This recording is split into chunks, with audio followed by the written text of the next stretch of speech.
안녕하십니까. 저번 시간에 이어서 우리가 악평을 어떻게 견딜지 생각해 보겠습니다. 그러니까 제가 저번 시간에 해석이라는 것에 대해서 이야기를 드렸지 않습니까?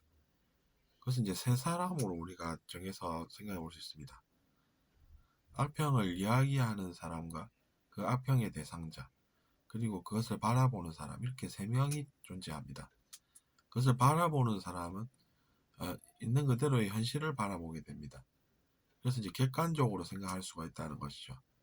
그 사람의 입장에서는 이렇게 생각이 됩니다. 아, 저런 악평을 남기는 사람은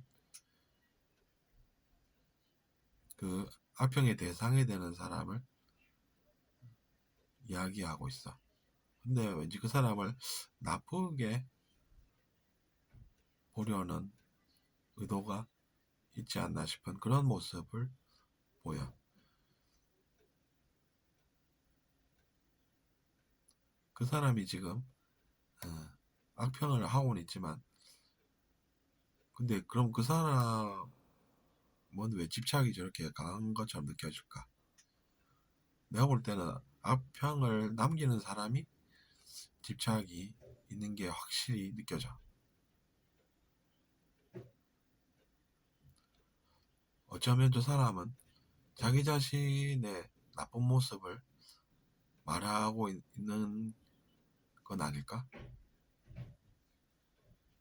이런 생각이 든다는 것입니다. 그러면 악평을 남기는 사람이 누군가에 대해서 험담을 하는데, 분명한 것은 그런 악평을 남기는 사람의 그 모습이 보인다는 것입니다. 물론 진실을 모르는 사람은 무엇 때문에 그런 일을 하는지는 잘 모르겠죠. 하지만 바라보는 사람의 입장에서는 그런 것들이 보인다는 이야기입니다. 그렇기 때문에 우리는 악평을 조심해야 하는 것입니다. 물론 악평을 하는 사람이 조심해야 하는 것이죠.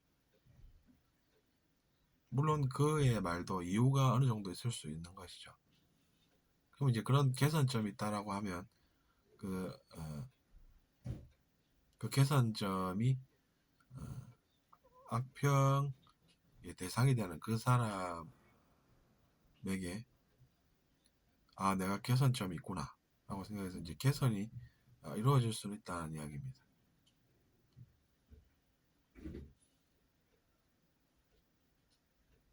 어쨌든 우리가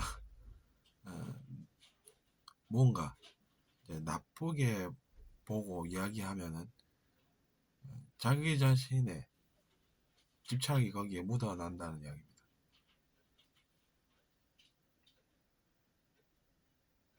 그래서 이제 그런 것들이 결국에는 자기 자신의 집착이다. 모든 것이 자기 자신의 집착이다. 이렇게 접근할 수도 있다는 이야기입니다. 그렇게 접근을 하면 내가 집착이 있어서 결국에는 그런 것이었구나 라고 알게 되는 것이죠.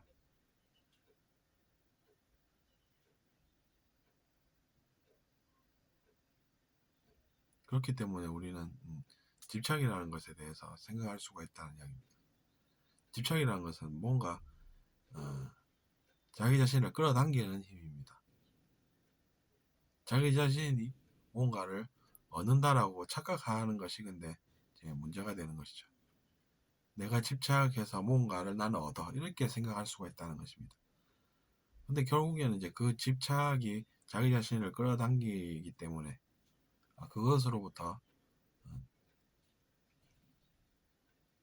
구속과 제약을 받는 것입니다. 그렇기 때문에 이제 대인 관계에 있어서 그런 것을 조심해야 하는 것이죠. 그때 이제 우리의 무기가 되는 것은 알아차림이 됩니다. 내가 또 집착이 있었구나. 그것 때문에 또 뭔가 나쁜 일이 생길 뻔해서 이렇게 알아차릴 수가 있다는 것이죠. 그것이 이제 시작이 되겠습니다. 집착에 반대되는 배움의 길의 시작입니다. 이제 그때부터 이제 잘 되기 시작하는 것이죠.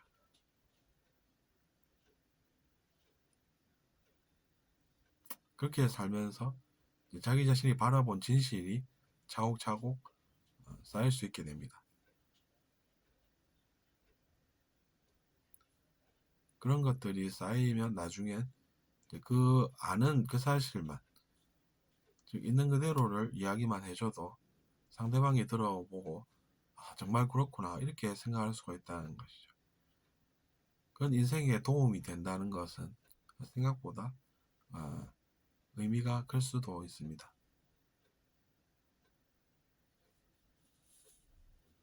그래서 이번 시간에 저는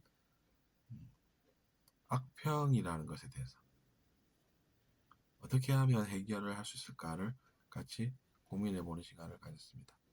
들어주셔서 감사하고 잘 들으셨다면 구독 부탁드리겠습니다. 안녕히 계십시오.